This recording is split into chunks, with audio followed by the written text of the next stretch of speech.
Բարի երեկո, 5-րդ ալիքի եթերում հարցազրույցն է, այսօր ես զրուցել եմ Հայ-Քվե միավորման համակարգող Ավետիք Չալաբյանի հետ։ Պարոն Չալաբյան, բարի երեկո, շնորհակալ եմ հրավերս ընդունելու համար։ Պարոն Չալաբյան, այս ընտրությունների ընթացքում Հայ-Քվեն զրկված էր փաստորեն դիտորդական առաքելություն իրականացնելու հնարավորությունից, բայց դուք վստահված անձինք, դուք էլ վստահված անձանց, այսպես ասած, երևի ձևակերպեմ համակարգողն եք նրանց գործունեությունը, ես այդ օրը հետևեցի նաև ձեր գործունեությանը, մի շարք ընտրատեղամասերում եք դուք այդ օրը եղել։ Եթե կարողանանք ամփոփել, դուք նաև աջակցում եք Ուժեղ Հայաստանին, որի ներկայացուցիչները հայտարարում են աննախադեպ ընտրակեղծիքների մասին։ Դուք այդ օրը նկատել եք աննախադեպ ընտրակեղծիքներ։ Բարձր, տեսեք, նախ եկեք առանձնացնենք երկու բան, այն ինչ որ զուտ քվեարկությունն էր եւ այն ինչ որ նախորդել է քվեարկությանը, Քվեարկության մասով իհարկե ընտրակեղծիքներ տեսել ենք։ Օրինակ, ես կոնկրետ ինքս արձանագրություններ եմ կազմել, ճիշտ եմ հիշում 7-2 եւ 7-3 ընտրատեղամասերում Մալացիա Սեբաստիան, որտեղ խայտառակ ընտրակուտակումներ էին, իրանք տարածքները չէին համապատասխանում օրենքի պահանջներին, դրա պատճառով նույնիսկ իրանք ընտրական հանձնաժողովները պարզապես ընդունակ չէին աշխատանքը նորմալ կազմակերպելու, դրա պատճառով խայտառակ կուտակումներ էին, 7-3-ում նաև քաղաքացիական պայմանագրի վստահված անձինք գտնվում էին քվեարկղիկների անմիջական հարևանությամբ եւ միայն մեր դիտողությունից հետո հանձնաժողովը նրանց այդտեղից դուրս բերեց եւ իմ կարծիքով դրանք բացահայտ որպես այդպիսի ընտրախախտումներ են, բայց խնդիրը հետեւելն է ամենամեծ ընտրախախտումները տեղի են ունեցել ոչ թե ընտրատեղամասերի ներսում, այլ ընտրատեղամասերից դուրս, երբ որ օրինակ գալիս են ընտրությունների նախորդող օրը կամ նույնիսկ նախորդող գիշերը ձերբակալում են կամ բերման են ենթարկում կոնկրետ ընդդիմադիր ուժի շտաբի պատասխանատուներին զրկելով նրանց քարոզչության հնարավորությունից։ Եվ դա տասնյակ եւ հարյուրավոր, գիտեք, որ նույնիսկ հանձնաժողովների նախագահներ են գիշերը ձերբակալվել եւ այլն, այսինքն գիտեք ինչ, մեր ընտրությունների պատմության մեջ այս քանակությամբ ձերբակալված ընտրական գործընթացի մասնակիցներ ցուցակներում падգամավորության տեխնացուներ, շտաբների աշխատակիցներ, սա աննախադեպ է, դրան գումար ենք հետևելը։ Մենք ունենք իրավիճակ, երբ որ առաջատար ընդդիմադիր ուժի ղեկավարը եղել է տնային կալանքում, այսինքն մասնակի ազատազրկման մեջ, թեև լրիվ զրկված չէր ընտրողների հետ հանդիպելու հնարավորությունից, բայց միայն իր տան սահմաններում։ Սա արդեն անհավասար պայմանների մասին է խոսում։ Բացարձակ։ Երկրորդը, մեկ այլ կարևոր ազդեցիկ ընդդիմադիր ուժի ցուցակի երկրորդ համարը։ Այո, կալանավորը։ Անդրանիկ Թևանյանը շինծու բացարձակ մեղադրանքով ուղիղ հրահանգով վարչախմբի ղեկավարի եթերում տված ուղիղ հրահանգով իրավապահ մարմիններին ձերբակալվելա նրանց դնելով անհավասար դրության մեջ։ Ու առաջատար ընդդիմադիր ուժի ղեկավար անդամներից մեկը Ալեքսան Ալեքսանյանը ձերբակալվել է իր հետ ձերբակալությունից հետո բազմաթիվ շտաբներ ռեյդեր են կատարվել, մարդիկ բերման են ենթարկվել, ոմանք ձերբակալվել են, դուք գիտեք որ նաև Արմատ Մեծյանը լրատվամիջոցը։ Հիմա գիտեք ինչ, հիմա այն կողմից կարող ասել մենք օրենքն ենք պահում եւ այլն, ծաղր է ուղղակի, ինչ օրենք եք պահում։ Հարյուրավոր մարդիկ եք ձերբակալել, որոնք աշխատում են քարոզչական դաշտում ձեր դեմ։ Ստեղծել եք բացարձակ անհավասար պայմաններ։ Իդեպ ընտրությունների օրը նույնպես տեսնում ենք հակակոռուպցիոն կոմիտեն տարածում մոլեգնում էր, այսպես ասած, այո։ Տարածում էր տեսանյութեր, ընտրակաշառքների եւ այլի մասին, այսինքն հենց ընտրությունների օրը, երբ նման տեսանյութեր են տարածվում, սա ընդդիմադիրներին այ վարկաբեկելու փորձ է։ Բնականաբար, տեսեք, մի բլոկը է դա, երկրորդը։ Վերցնենք հանրային հեռուստատեսությունը, որ ֆորմալ մեր բոլորիս հարկատուների լրատվական միջոցներով, հարկերով պետք է սպասարկի ամբողջ հանրությունը։ Ամբողջ ընթացքում սպասարկել է իշխող ուժին, բացահայտ կերպով։ Վերցեք բանավեճերում այդ Պետրոս Ղազարյանը բացահայտ հանդես է գալի իշխող ուժի կողմից, որը բանն է, չէ՞, այսպես ասած բանավիճավարն է, որը պետք է ինչ-որ արբիտրաժ անի, հավասար պայմաններ ապահովի։ Ռեպորտաժները, որոնք անում են, անընդհատ ցույց են տալի գործող վարչապետի պաշտոնը զբաղեցնող անձին, մնացածների մասին կամ ոչ մի բան կամ վատ եւ այլն, այս շարունակական բան, այսինքն ինֆորմացիոն տերոր է տեղի ունենում։ Հիմա մյուս բանը ունենք աննախադեպ վիճակ, երբ որ 17000 ընտրաթերթիկ, քվեաթերթիկ ներողություն, անվավեր են ճանաչված։ Համացան համար մարդիկ համացան արել են նախորդ երկու ընտրություններում ամեն անգամ եղել է 4600, 4700, հիմա 17000, 4 անգամ թիվը մեծացել է, այդ ինչ է պայմանավորված։ Չգիտենք, այս բան չգիտենք, վերահաշվարկներին պետք է գնանք, որպեսզի հասկանանք, վերահսկողներին առանձին կանդրադառնանք, այդքան քվեաթերթիկ, որ անվավեր է, դուք հասկանում եք 1%-ից ավել քվեաթերթիկ, ըստ էության 1.2% քվեաթերթիկ անվավեր է ճանաչվել, նախկինում 0.3% էր, 0.4%։ Ես ուզում եմ ձեր կանխավարկածը հասկանալ, այսինքն քաղաքացիները գնացել պարզապես փչացրել են թերթիկը որևէ մեկի չընտրելու համար, թե պարզապես հանձնաժողովները, որոնք հաշվել են քվեները, տեսել են օրինակ ընդդիմադիր ուժերը եւ համարել են։ Չեմ կարող ասել, որովհետեւ պետք է վերահաշվարկներին ներկա լինենք, դուք հասկանաք ժամանակի իմաստով մենք այսօր ձեզ այդ ցերեկն ենք նկարահանվում, երեկոյան ենք ցուցադրելու սա, բայց արանքում վերահաշվարկները առաջին կլինեն, կնայենք կհասկանանք ինչա տեղ ունենում։ Հաջորդը, որի մասին ուզում եմ ասեմ, մեր աչքների առաջ տարբեր տեղերում եղել է զինվորականների ուղղորդված քվեարկությունը, դրոն տեղեկություններ են հասնում, որ զինվորականներին նախապես հրանգավորել են, ինչպես պետք է զորամասերում նախապես հրանգավորել են, ինչպես իրենք պետք է քվեարկեն։ Ես եղել եմ տեղամասերից մեկում 16 տեղամասը Նորապատ գյուղում Արմավիրի մարզի, այդ օրը որտեղ էլի զինվորականներին բերում էին քվեարկության, եւ եթե մենք այնտեղ ներկա չլինեինք, բացարձակ ուղղորդված քվեարկություններ տեղ ունենում։ Մեր ներկայությունը որոշակիորեն իրաց կաշկանդեց, հետո լրատվամիջոցների ներկայացուցիչները կան, ասենք սպաներին դա կաշկանդեց, այլապես կլներ էլի բացարձակ ուղղորդված քվեարկություններ։ Բայց դուք նաեւ ասում եք նախապես արդեն ուղղորդել են։ Ես ուզում եմ հասկանալ ինչ եք կանխել դուք այդ դեպքում։ Չէ, գիտեք ինչպես է, նախապես ասել են, թե այսպես ասած որն է ճիշտ քվեարկությունը, հա, մենք մեր պետության օգտին ենք քվեարկում, բան իրական ոչ թե պետության, այլ պետության հեծնած ուժի օգտին, հա, բայց մենք կանխել ենք հետեւյալը, որ գոնե, ասենք այդ սպաները չեն կարողացել ընտրա տեղամաս մտնել, որովհետեւ մեր լիազորությունը դրանով է սահմանափակում։ Ընտրա տեղամաս մտնել ու ընտրա տեղամասում արդեն վերահսկել կոնկրետ քվեարկությունը։ Ես փաստում եմ, որ ընտրա տեղամասում զինվորականները արդեն քվեարկում էին, երբ որ սպաները դուրս էին, ընտրա տեղամասից դուրս էին։ Բայց բոլոր դեպքերում, երբ որ արդյունքները նայում ենք, էլի արդյունքներում ակնհայտ է, որ քաղաքացիական պայմանագիրը կոնկրետ տեղամասում շատ մեծ թվով ձայներ է ստացել, 600-ից ավել։ Նաև մենք տեսանք, որ ընտրատեղամասերը փակվելու, այսինքն 20:00-ին մի քանի րոպե պակաս զինվորները եկան ընտրատեղամաս եւ գիտենք օրենքի կարգավորումը, եթե արդեն ընտրատեղամասում են, կարող են շարունակել իրենց քվեարկությունը։ Հա, բայց ոչ 15 անձից ավել, ոչ 15 անձից ավել։ Շատ լավ, հիմա իմ հարցը այլ էր։ Տեսեք, կա տեսակետ, որ նպատակային նրանց հենց այդ պահին բերել են, որովհետև տեսել են, որ պարտվում են։ Դուք նման կանխավարկած ունեք, այսինքն տեսել են, պարտվում են եւ զինվորների մի խմբին բերել են այդտեղ քվեարկել։ Չեմ բացառում, որ դա էլ կա։ Չեմ բացառում, որ դա կա, որովհետև գիտեք ինչպես է նաև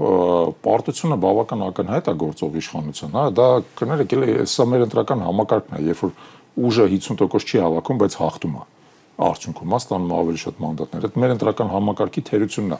Եթե 4% չլիներ ընտրական շեմը, քաղաքացիական պայմանագիրը բացահայտ պարտված կլիներ, եթե 1% լիներ ընտրական շեմը, բացահայտ պարտված կլիներ։ Այսինքն ձայները փոշիացնելու հաշվին է քաղաքացիական պայմանագիրը 50+ ստանում։ Այո, տեսեք ինչ է տեղ ունեցել։ Ձայների 13% ընտրողների փոշիացվել է,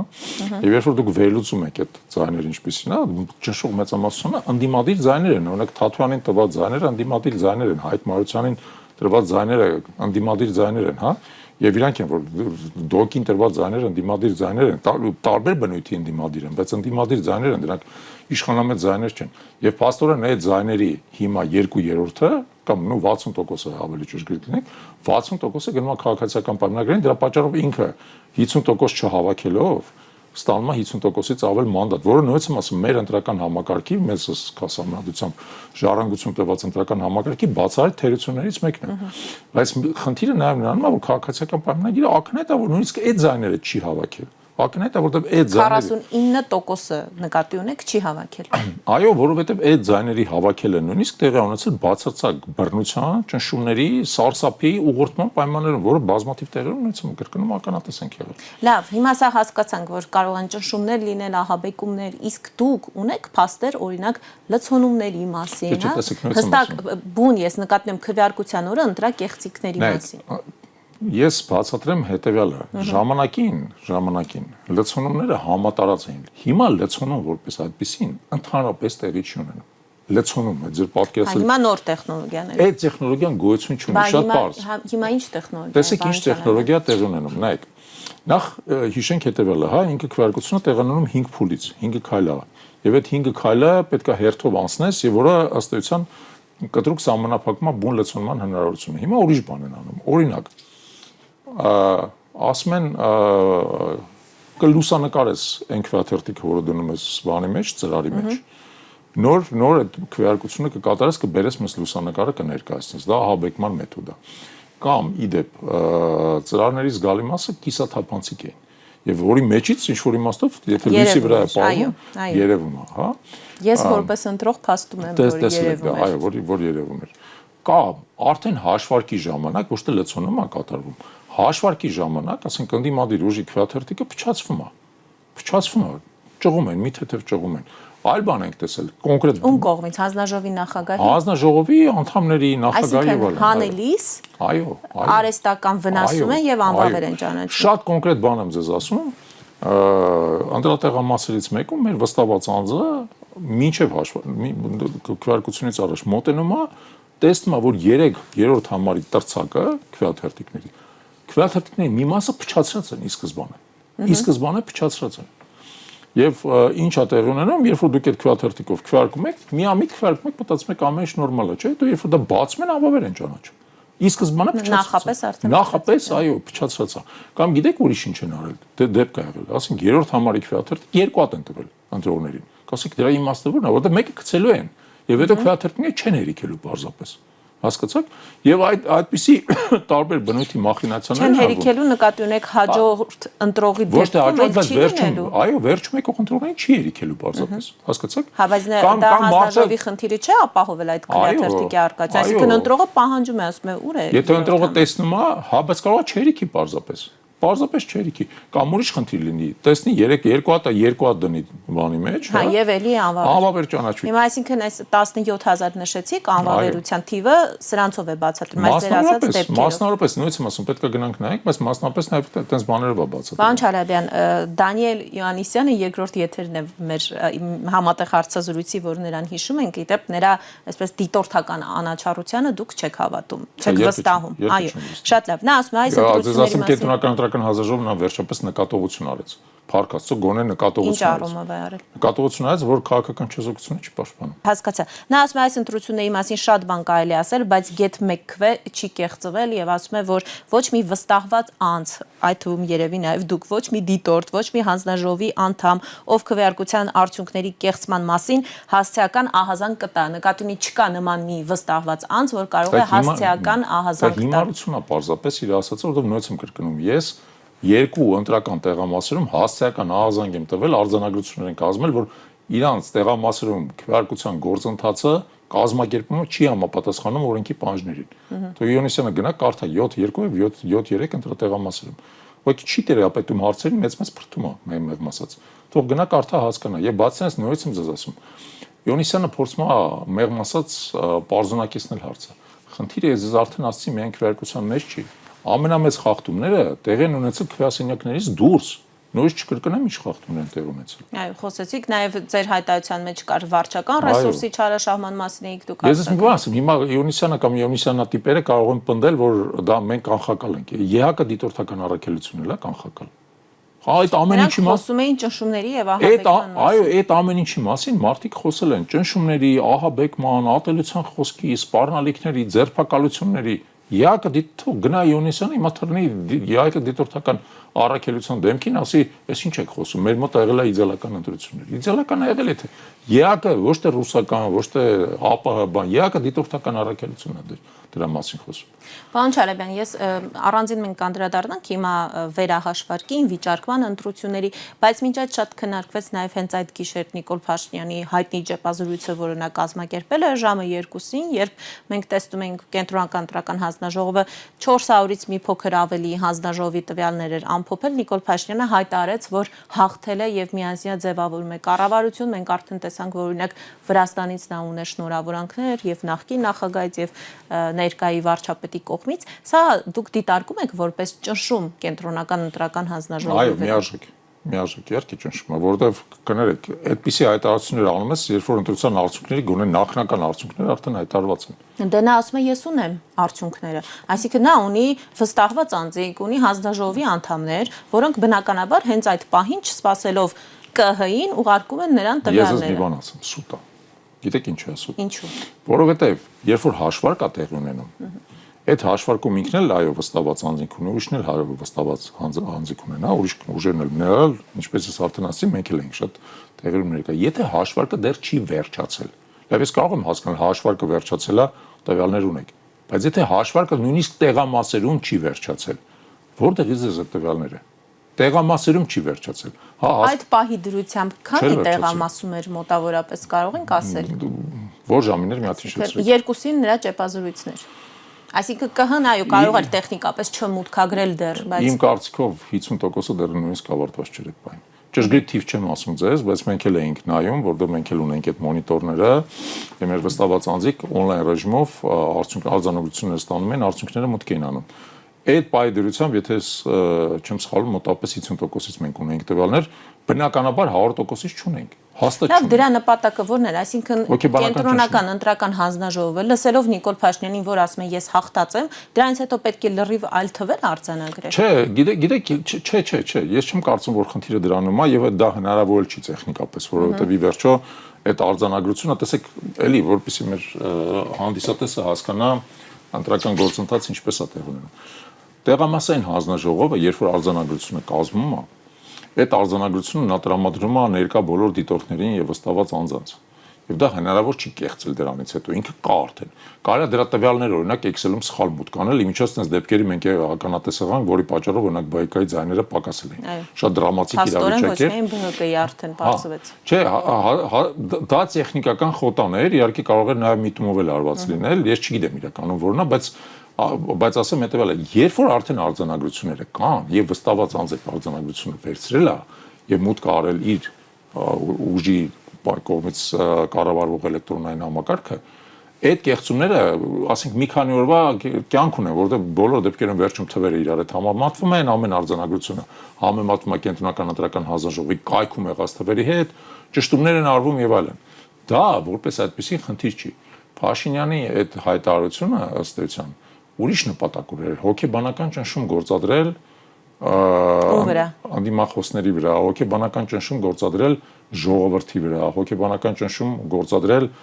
հանձնաժողովների վրա եւ այլն։ Նպատակը ո՞րն էր։ Այսինքն ժողովուրդը միևնույնն է լույսը բացվելու էր եւ իմանալու էր, չէ՞, ինչ արդյունք կա։ Ես հիշեցնեմ հետեւելը, հա, բայց գիտեք ոնց է տենց ով որ առաջինը ոնց որ զավթում է օրակարգը, նա ինչ որ իմաստով առավելություն է ստանում։ Դե թող նույն ընդդիմությունը աներ։ Այդ ուրիշ բան, իհարկե պետք է անեին։ Ինչ պետք է անեին այդ գիշեր։ Ընդդիմությունը պետք է ասեր, որ Փաշինյանը պարտվել է։ Որովհետեւ Փաշինյանը պարտվել է։ Ինչու չարեցին։ Այդ արդեն Հիմա դուք օրինակ ուժեղ Հայաստանին կարելի ասել ավելի մոտ եք կանգնած, աջակցել եք ընտրությունների արդյունքում։ Դուք չեք կարող մեզ ասել ինչու չարեցին։ Ինչու ասացին մենք Սամվել Կարապետյանը հրավիրեց նույնպես ասուլիս եւ ասաց, որ մենք դեռ սպասում ենք վերջնա հաշվարկին։ Ես ես անկեղծ ասեմ, որ ավելի նպատակահարմար կլիներ, որպեսզի ընդդիմադիր թևերը այո, իսկապես ավելի կոշտ ոնց որ հանրային հաղորդակցություն իրականացնեն եւ մասնապես մարդկանց բացատրեն հետեւելը Փաշինյանը պարտվել է, նա չի հաղթել այս ընտրությունները։ Այդքան հսկայական ադմինիստրատիվ ռեսուրսի օգտագործմամբ, այդ քանակությամբ ընտրակեղծիքներով, ընտրախախտումներով, ձերբակալություններով, ճնշումներով եւ այլն, այդ ամեն ինչով հանդերձ նա չի կարողացել ստանալ ընտրողների ձայների 50%-ը եւ դա փաստ է, արդեն արձանագրված փաստ է։ Դուք հասկանում եք Փաշինյանը ամբողջ այս ընթացքում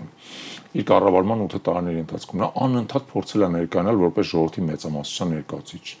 Նա կորցրեց այլևս դա, հասկանում եք, այդ նիմբը գլխից գնաց, այդ թագը ինքը այլևս չունի։ Նա ժողովրդի մեծամասնության ներկայացուցիչը այլևս չի։ Նա ունենալու է ազգային ժողովում 50%-ից ավել մանդատ, բայց հոգեբանական լեգիտիմության տեսանկյունից դա կորցրել է։ Լավ, պարոն Չարաբյան, բայց սա մենք կարող ենք համարել ընդդիմության հաղթանակ։ Օրինակ հիմա ընդդիմությունն էլ ասում է, վերջապես Նիկոլ Փաշինյանը ունի սահմանադրական մեծամասնություն։ Շատ լավ, բայց սա էր արդյոք ընդդիմության նպատակը։ Տեսեք, մի բան ձեզ ասում եմ, նայեք, ֆուտբոլի խաղի մեջ, ինչպես նաև բազմաթիվ մրցակցային սպորտերում, հա, կա հաղթանակ, կա պարտություն, բայց կա նաև ոչ ոքի։ Հիմա սա ոչ ոքին է։ Կարելի է ասել, որ սա ինչ-որ իմաստով ոչ ոքի է եւ դրա պատճառով նաև ժամանակավոր բնույթ է կրում, որովհետեւ ի վերջո մեկը պետք է հաղթի։ Սա ոչ ոքի է այն իմաստով, որ Փաշինյանը ընդդիմությունը չի հաղթել, ես չեմ ուզում այդ կարգի պնդում անեմ, բայց չի հաղթել նաև Փաշինյանը եւ բացատրեմ ինչու։ Ես արդեն ասացի ինչու չի հաղթել Փաշինյանը, որովհետեւ ունենալով իշխանություն, ունենալով ադմինիստրատիվ ռեսուրսներ, ունենալով բյուջե, ընտրակաշառքներ բաժանելու անսահմանափակ հնարավորություն, թոշակներ, հա, բարձրացում, թոշակների բարձրացում, բազմաթիվ ապօրինի գույքի օրինականացում, որը նրան արել են օրինակ Երևանում, այդ վարորդական իրավունքների վերականգնում բոլորից աչքի առաջարվել, դա ընտրակաշարք հաստատություն, հա, օրինականացված ընտրակաշարքներ։ Այդքան ընտրակաշարքներով բաներով հանդերձ չի կարողացել գոնե 50% հավաքել, հա, ուստի Փաշինյանը չի հաղթել։ Ընդդիմությունը եւս չի հաղթել որպես այդպեսին, բայց եկեք արձանագրենք հետեւելը։ Նախորդ ընտրություններին 21 թվականին ընդդիմությունը ազգային ժողով անցավ երկու ուժերով, հիշում եք։ Հայաստան դաշինքը եւ Պատիվ ունեմ դաշինքը։ Նրանք միասին հավաքել էին 330,000 ձայն։ Դա էլ եք հիշում։ Հիմա ընդդիմությունը ազգային ժողով անցնում է արդեն 3 ուժերով։ Միասին նրանք հավաքում են, այսպես ճշգրիտ թիվը կասեմ, մոտավորապես 540,000 ձայն։ Այսինքն ընդդիմության ձայները աճել են 330-ից 540,000-ի։ Առնվազն 200,000 ձայնով ընդդիմության ձայները աճել են։ Դա լուրջ արդյունք է, ընդ որում դա որը տեղի ունեցել։ Հոգեբանական եւ ֆիզիկական terror-ի պայմաններում մի մոռացեք, դա կարեւոր է, շատ մարդիկ, որոնք այս ամբողջ գործընթացին չեն մասնակցել, տունը նստած են եղել, ոչ թե հիմա անդիմադիր բազմաթիվ ակտիվիստներ բանտերում են։ Մեղադրում են ընդդիմությանը։ Շատ լավ, բայց արդյոք այս ընտրությունները պարզապես դրական դինամիկա արձանագրելու մասին էր, որովհետև դուք խոսում եք հոգեբանական ճնշումների մասին, ես էլ կարող եմ ասել, որ ընդդիմությունը, օրինակ նույն ուժեղ Հայաստանը հասարակության մոտ հոգեպես ձևավորել էր սպասելիքներ հաղթանակի, այսինքն թեզերը այն չէին, որ մենք կգնանք Նիկոլ Փաշինյանին կզրկենք սահմանադրական մեծամասնությունից, որ մենք դրական դինամիկա կարձանագրենք, թեզը այն էր, որ հաջորդ վարչապետը լինելու է Սամվել Կարապետյանը եւ վերջ։ Հիմա նայեք, տեսեք, ճիշտ եք ասում։ Այս դեպքում ընտրողը ասում է, ինչ չի բավարարում ձեր ավել 200,000 ձայնը։ Ներողություն, ճիշտ եք ասում, բայց եկեք հաշվի առնենք հետեւյալը։ Եվ ես նորից անդրադառնամ սպորտի անալոգիային։ Սպորտի անալոգիային, օրինակ բռնցքամարտում, հա, երբ որ երկու բռնցքամարտիկ մտնում են պրոֆեսիոնալ ռինգ, երկուսն էլ հայտարարում են, որ իրանք ոչ միայն հաղթելու են, այլ իրանք հաղթելու են դիմացինին նոկաուտով։ Բացարձակ առավելությամբ, բայց բնականաբար հնարավոր չի, որ երկուսն էլ հաղթեն։ Եվ սա ի վերջո քաղաքականություն է։ Այո, ուժեղ Հայաստանը եւ ոչ միայն ուժեղ Հայաստանը այդպիսի ակնկալիք էր ձևավորել։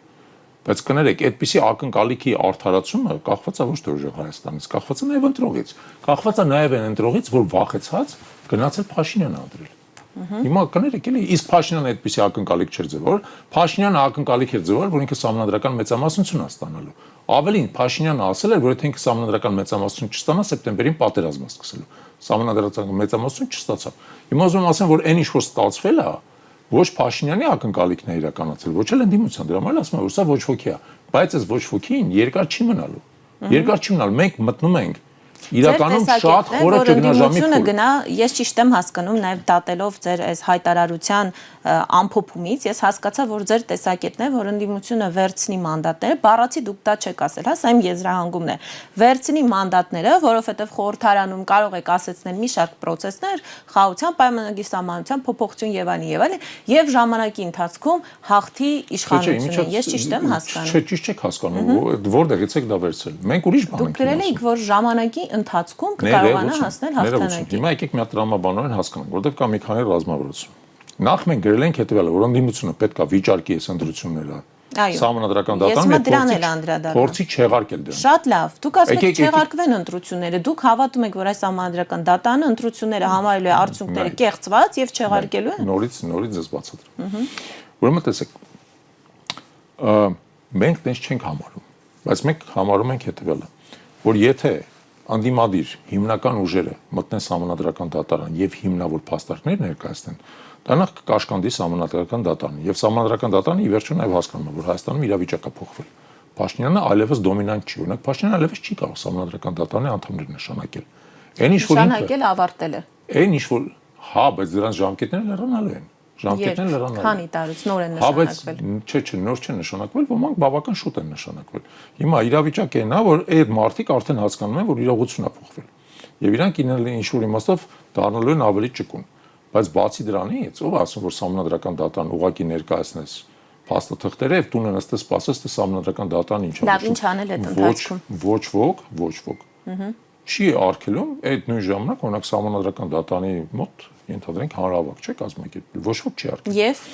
այդ եւը հետո գերեվա, եթե 21 թվականի նույն սցենարներ։ Ես շատ լավ հիշում եմ ինքս լուսաբանում։ Ես առաջարկում եմ հետեւել։ Հանրահավաքը կար դրսում, ներսում սահմանադրական դատարանի նիստներ։ Անահիտ ջան, ես առաջարկում եմ եւին դուք պատասխանեք, որովհետեւ շատ հաճախ երբ որ դուք եթերում այդ ձևի հարցեր եք տալի, արդյունքը ստացվում է, որ օրինակ Միքայել Սրբազանը նստած է հիմա բանում, տնային կալանքում ինչ էլ բանտում էր, որովհետև դուք ուզում եք ոնց որ ընդդիմադիր գործիչները եթերում բռնության կոչ անեն, ինչա ձեր ուզած, ես լավ չեմ հասկանում։ Բացարձակ։ Ես ուզում եմ, որ դուք լուծում առաջարկեք այն մարդկանց, ովքեր քվեարկել են դիմության օգտին։ Լուծումը դա է, պետք է մտնել սահմանադրական դատարան եւ շատ մեծ հանրային ճնշում գործադրել սահմանադրական դատարանի վրա, որպես քայլ առաջին։ Հիմա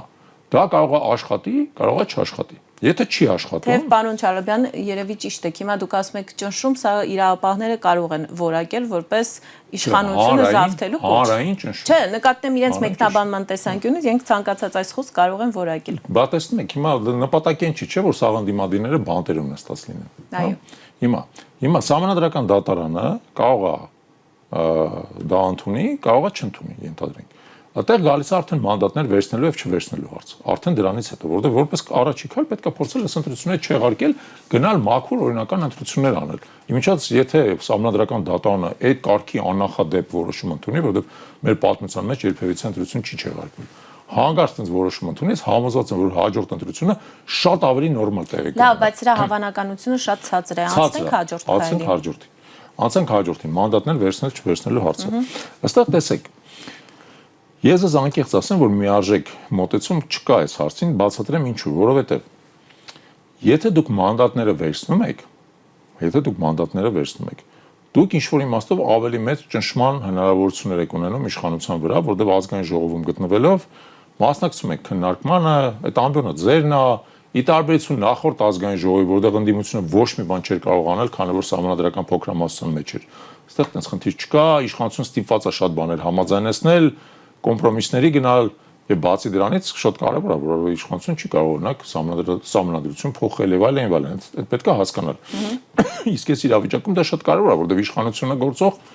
խոստում է տվել Ալիևին սահմանադրություն փոխելու։ Եվ հիմա ինքը կաշկանդված է այդ խոստումը իրականացնելու հնարավորություն չունի։ Բայց այստեղ կա խնդիր։ Նախ մանդատները վերցնելով պետք է հասկանալ, որ այո, փաստացի ընդդիմությունը լեգիտիմացնում է այս ընտրությունները, փաստացի, որը մեկ վատ բան է։ Բայց կա նաև երկրորդ կողմը, որի մասին պետք է հիշենք։ Ընդդիմության այդ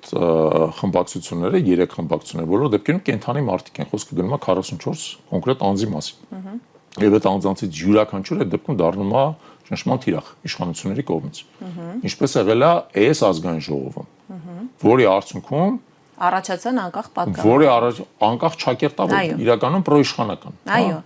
Այսինքն դուք նույնպես ռիսկը տեսնում եք, որ օրինակ 2 հոգու ձայն իրենք կարողանան գողանալ, այսպես ասած, կարողանան ցանկացած։ Այո, կարող են։ Այդ ռիսկը գոյություն ունի եւ այդ կներեք միամտություն կլինի այդ ռիսկը չընդունել, հա։ Հիմա բայց հակառակ կողմից նայենք։ Իսկ ընդդիմությունը չէր կարող իր ցուցակները այնպես կազմել, որ վստահ բացառեր այդ տարբերակը։ Թե հնարավոր չէ։ Ես ասում հետեւելը, նախկինում ոնց որ տեսել եք հնարավոր չի եղել։ Որովհետեւ երբ որ այդ ցուցակները կազմվում են, առաջնորդվում են մի շարք նկատառումներ։ Օրինակ տվյալ անձը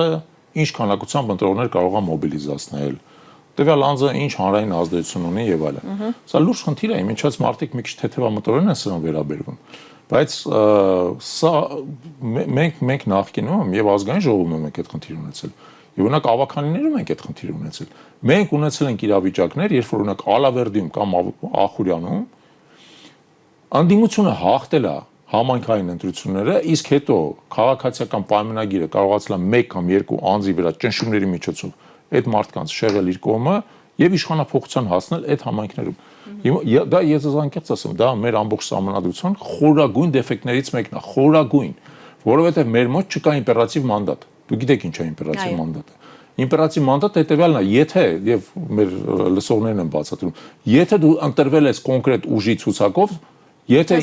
դու չես կարող անկախ պատգամավոր, այո, դու չես կարող այդ ուժը լքես։ Մեր սահմանադրության մեջ գրած որ պատգամավորի մանդատը իմպերատիվ չի։ Դրա համար ինքը ընտրվում է կոնկրետ ուժի ցուցակով, բայց հետո որոշվում է Սա հասկացանք։ Հիմա այս ռիսկը հաշվի առնելով նաեւ տեսեք այսօր Նարեկ Կարապետյանի տեսա ուղերձից ես դարձյալ այսպես բառացինա չի ասել, հասկացա, որ նա ակնարկում էր իմպիչմենթի հնարավորության մասին, որովհետև ասում էր նախկինում,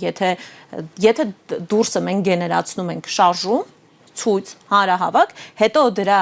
վերջնական իրականացումը տեղի ունենում խորհրդարանում։ որտեղ մեզ պետք է մեծամասնություն։ Եվ ասում են նախկինում, եթե մեզ իշխանական ավելի շատ падգամավորների ձայներ էին պետք, ապա հիմա մոտ 8 падգամավորի ձայն է։ Իրականում, այո, 9 էր իրականում, ճիշտ եք ասում։ Պետք է 9 падգամավորի ձայն։ Հիմա վստահ կարող ենք ասել, որ նա խոսում է իմպիչմենթի մասին։ Մենք 5 տարի լսել ենք դրա մասին, եւ ես 3 էլ եթերում ասացի, մենք չտեսանք գեթ 1 падգամավոր իշխանական, որին կկարողանար ընդդիմությունը երաշխավորված ասել, այս падգամավորը միանալու էր։ Հիմա էլ պետք է նստենք, սպասենք, ասենք, լավ 8 падգամավոր ավելի փոքր թիվ է, հավանականությունը բարձր է։ Ես ասում, նախ իշխանության թիմից այնամենը որոշակի падգամավորներ եւս փոքվեցին։ Աղազարյանի եւ Ասլանյանը, եկեք չմոռանանք, հա։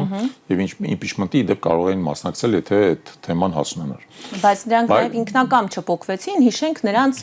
իրենց խմբակցությունը։ Իմպիչմենտի տեսանկյունից էական չէ։ Կարևորը падգամավորները միանան իմպիչմենտին։ Հիմա տեսեք, ես չեմ կարծում, որ շատ մեծ տարբերություն կա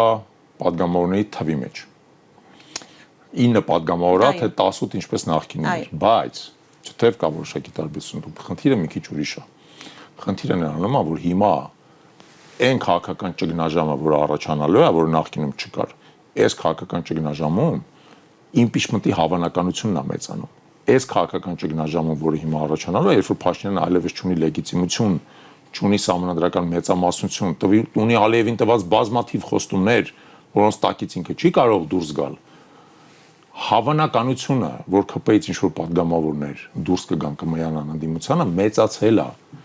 Թվի մեջ չի հարցը, իրավիճակի մեջ է հարցը, հասկանում եք։ Պարոն Չալաբյան, բայց նաև այդ падգամավորները նոր ստանում են մանդատ, նորից ինչպես իրենք էին ասում, տվեք մեզ մանդատ, եւ դժվար 5 տարի հեռանկարով լինել падգամավոր իշխանական, օգտվել մի շարք լծակներից, իրենք կթողնեն իրենց մանդատը եւ կմիանան ընդդիմությանը։ Մի բան ես ասում, իրավիճակները։ Այն ժամանակ ընտրությունը ավելի մոտ էր, այսինքն իրենց իշխանությունը ավելի շուտ էր հասնելու իր եզրափակմանը։ Հիմա 5 տարի հեռանկարում ունել լինել իշխանություն։ 5 տարին մեղրու կարակի տարիներ չեն։ Քաղաքական ճգնաժամը, որ մենք հիմա ունենք, եւ այն սահմանափակումները, որը արդեն այս ընտրությունների արդյունքում ստացել է Փաշինյանը, բերելու են շատ լուրջ խնդիրների։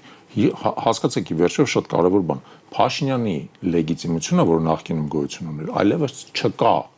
Դա շատ կարևոր է։ Նա կարողանում էր վերահսկել նաև իր սեփական խմբակցությունը, որովհետև ի վերջո ստացել էր ընտրողների 54%-ի ձայնը, բացարձակ լեգիտիմություն ուներ։ Չունի հիմա ինքը այդ լեգիտիմությունը։ Այդ առնետավազքի հավանականությունն է մեծացել։ Անկախ նրանից, ի վերջո որ անցնում են այս կողմ, էլի падգամավոր են մնում, էլի փող են ստանում։ Լավ, իսկ ինչ կարող ենք ասել օրինակ այն ընտրողներին, որ դուք վստահ եմ տեսել եք, հստակ կա այսպես հանրային պահանջ, շատերը արտահայտում են իրենց կարծիքները, նաև կան հասարակական գործիչներ, որոնք ասում են մենք ձեզ ձայն ենք տվել, որ դուք իշխանություն վերցեք։ Մենք չենք տվել, որ դուք գնաք ընդդիմություն, փորձեք մի քանի տարվա ընթացքում նորից իմպիչմենտ անել։ Հարցին պատասխանեցի, հասկանում եք։ Չէ, նկատի ունեմ հենց այդ հատվածի պահանջը, որը հստակ ձևակերպած, ասում են մի վերցրեք մանդատները։ Չէ, բայց ես չեմ ասում, որ մանդատները պարտադիր պետք է վերցնել։ Եկեք մի հատ ճշգրիտ հասկանանք, էլի ես ասում եմ, որ եւ մանդատներ վերցնելու տարբերակություն ունի այս բան, եւ չվերցնելու տարբերակություն ունի։ Դրանցից յուրաքանչյուրը ունի իր թերը եւ դեմ կողմերը։ Օրինակ, եթե դուք մանդատները չեք վերցնում, իմպիչմենտի հնարավորությունից զրկվում եք։ Այդ պետք է հասկանաք։ Այդ տարբերակից զրկվում եք։ Եթե վերցնում եք, ընդհակառակը դառնում եք խոցելի։ Ոնց որ ես արդեն ասացի, ուզում եմ ասեմ, որ այդ երկու տարբերակները շատ բարդ է իսկապես իրար հետ գնահատել եւ ես կարծում եմ, որ յուրաքանչյուր քաղաքական իմիջից էլ պետք է հասկանալ, խր մի քաղաքական ուժ չի։ 3 տարբեր քաղաքական ուժեր են ընդդիմադիր պլատֆորմով հանդես եկած։ Որոնք կարծես հիմա խորհրդակցությունների մեջ են։ Եվ որոնք, եթե մանդատներից հրաժարվում են, պետք է բոլորով միասին հրաժարվեն, որովհետև այլապես դա անիմաստ է։ Եվ վերցնելիս էլ։ Վերցնելիս էլ պետք է միասին վերցնեն, հրաժարվելիս էլ միասին պետք է։ Ամփոփելով, եթե ժամանակը սպառել ենք, շատ կարճ նաև անդրադառնանք ԲՀԿ-ին։ Տեսեք, Նարեկ Կարապետյանի խոսքից ճիշտ եմ հասկանում, որ ուժեղ Հայաստանը սպասում է տեսնի, եթե ԲՀԿ-ն 4%-ը հաղթարում է, այդ դեպքում գտնում են, որ ճիշտ տարբերակը մանդատ վերցնել է։ Ես ընդհանրական հարցը տամ, դուք ամփոփ պատասխանեք։ Այդպես չհասկացա։ Ես այդպես չհասկացա։ Մենք փաստորեն այսօր ամեն ինչը տարբեր ենք հասկացել։ Նա ասաց կախված է ԲՀԿ-ն կհաղթարի 4%-ը թե ոչ։ Ներողություն, ես այդպես չհասկացա, ես կարծում եմ, որ այդ խնդիրները տարբեր հարթությունների մեջ են։ Նախ ԲՀԿ-ն կհաղթարի 4%-ը։ Կարծում եմ, հա, որովհետև վերահաշվարկները կբերեն նա, որ ԲՀԿ-ի ձայները, դուք հիշում եք, այնտեղ տարբերությունը ընդամենը 47 ձայն է։ Այո։ 47 ձայն է, եւ այս վերահաշվարկները եւ այլն կբերեն նա, որ թիվը կաչի, եւ ճշգրտումները, բաները հաստատ դրան են բերելու, ԲՀԿ-ն կհաղթարի։ Ես ուրիշ հարց եմ ասում։ Նույնիսկ եթե ԲՀԿ-ն հաղթահարումը, մանդատներ վերցնելու կամ չվերցնելու հարցը գտնվում է ուրիշ հարթության մեջ։ Մանդատները դուք չեք վերցնում, եթե համարում եք, որ այս ընտրությունները լեգիտիմ չեն, եւ դուք չեք ուզում այս ընտրությունները լեգիտիմացնեք։ Եթե դուք ասում եք ընտրությունները լեգիտիմ չեն, բայց մենք կգնանք խորհրդարան, որպեսզի հասնենք իմպիչմենտի, այդ դեպքում դուք մանդատները վերցնում եք։ Դա ԲՀԿ-ի ձայների հետ կապ չունի։ Ինչու էր Նարեկ Կարապետյանը այսօր դա կապում ԲՀԿ-ի հետ, ասում էր սպասենք, տեսնենք 4%-ը հավաքում է թե չէ, որպեսզի Փաշինյանը չունենա սահմանադրական մեծամասնություն։ Որովհետև ԲՀԿ-ն եթե իր մանդատները ստանում է, Փաշինյանը չունենա սահմանադրական մեծամասնություն, իսկ եթե ԲՀԿ-ն մանդատները չի ստանում, Փաշինյանը կստանա սահմանադրական մեծամասնություն։ Այդ դեպքում հիմա չի ստացվում, որ նաև դրանից է կախված ընդդիմության որոշումը։ Նաև, տեսեք, բացատրեմ ձեզ։ Կներեք, էլի եթերաժամանակ սպառում է, բայց պետք է ճշգրիտ ասեմ ձեզ։ Եթե ԲՀԿ-ն չի անցնում, ապա մանդատները հաստատ պետք չի վերցնել։ Հաստատ պետք չի վերցնել։ Եթե ԲՀԿ-ն անցնում է, այդ դեպքում պետք է մտածել։ Այն դեպքում հաստատ պետք չի վերցնել։ Իսկ եթե անցնում է, պետք է մտածել։ Շատ լավ, հասկանալի է, ընդդիմադիր ուժերը հայտարարում են սահմանադրական դատարան դիմելու մասին, ուժեղ Հայաստանը նույնպես դիմելու է սահմանադրական դատարան։ Չեմ կարող իրենց փոխանցել պատասխանը։ Հիշեք, որ մենք իրենց աջակցող ուժ ենք եւ համեստաբար եւ խոնարհաբար մեր առաքելությունն ենք իրականացնում, իմիջիայլոց լավ էլ աջակցել ենք բոլոր հնարավոր խելամիտ հարցերում, հա, բայց չեն կարող իրենց փոխարեն որոշում ընդունել։ Եվ կարող եք տալ պետք է դիմեն։ Խորհուրդ տվել ենք արդեն։ Որ բոլորը պետք է դիմեն։ Չեք կարդացել մեր հայտարարությունը, եկեք խորհուրդ տվել ենք։ Այսօր վստահ կարդացել էի, շատ մեջբերումներ արեց։ Չէ, խորհուրդ տվել ենք, իհարկե, ոչ միայն խորհուրդ տվել ենք։ Նկատի ունեմ դա նաև վերաբերում է ուժեղ Հայաստանի, որ պետք է ոչ միայն խորհուրդ ենք տվել, պահանջել ենք իրանցից, ասել ենք ձեր որպես ձեզ աջակցող ուժ, պահանջում ենք, որ դուք դիմեք։ Պատասխան ստացել եք։ Դեռևս ոչ։ Շատ լավ, շնորհակալ եմ։ Շնորհակալություն։ Ես հիշեցնեմ, որ զրուցում էի Հայ FM միավորման համակարգող Ավետիք Չալաբյանի հետ, կհանդիպենք վաղ նույն ժամին, լավ եղեք։